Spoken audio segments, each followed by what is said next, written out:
I had been secretly married to my CEO husband for 6 years, but he still would not let our son call him dad. After he missed our son's birthday again because of his secretary, I took out the divorce agreement and left with our son for good. The usually calm man lost control and stormed into the office to demand where we were. This time, neither my son nor I would come back. Mr. Clark, I'll be going abroad for further studies next month. Here is my resignation letter. Mr. Clark looked at me in surprise. This is so sudden. I told him the excuse I came up with. My husband is in Australia. I want to take our child there so we can be together. He nodded. That makes sense. Raising a child alone here must be hard. We all thought you were a single mother. I smiled. I was not. But soon, I would be. As I stepped out, I ran into Matthew Grant and Quilla Xander walking toward me. Matthew was my boss and the father of my child. 7 years ago, I was his personal secretary. One chaotic night, after too much drinking, we had a child. This year marked the 6th year of our secret marriage and the 6th year he refused to let our child call him dad. Matthew walked slowly, as if he were deliberately matching the pace of the woman beside him. Quilla was holding a report in one hand and clutching the hem of Matthew's suit with the other. Their lovey-dovey act was almost painful to watch. As we passed each other, my heart sank. I could not help saying, "Matthew." He stopped and looked at me with a cold expression. "Miss Langley." His polite but distant tone carried a warning.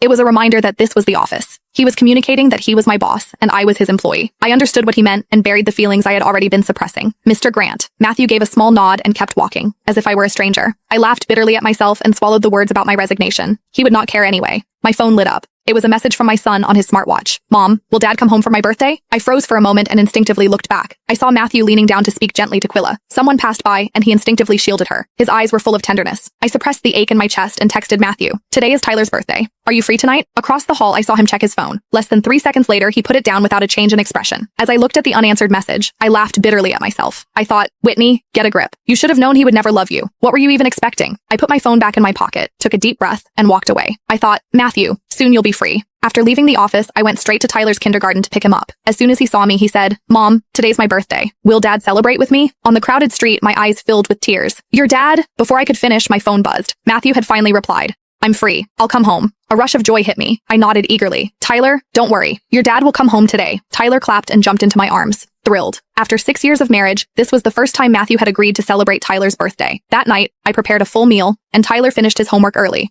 1 hour passed, then 2, then 3. I sent message after message on my phone. I asked Matthew if he was coming, but as usual, there was no reply. Tyler seemed to understand. He looked at me hesitantly. "Mom, is Dad too busy?" A sharp pain hit my chest. I wanted to explain, but no words came out. In the end, I said, "It's okay. I'll always be with you." Tyler did not ask further questions. He quietly picked up his birthday hat. "Mom, can you put it on for me?" I nodded. As I reached for it, I noticed Quilla's latest social media post. "Today was great. I really enjoyed myself." The photo showed a beautifully plated dish at a high-end restaurant. Even though no one's face was visible, I noticed the wedding ring peeking out in the top right corner. It was the one Matthew and I had chosen when we got married. He had always worn it on the pinky of his left hand. He didn't want others to know that he was already married. How ironic. The ring that was supposed to symbolize marriage had become a symbol of Matthew's single life. On Tyler's 6th birthday, he was having a candlelit dinner with his lover at a fancy restaurant.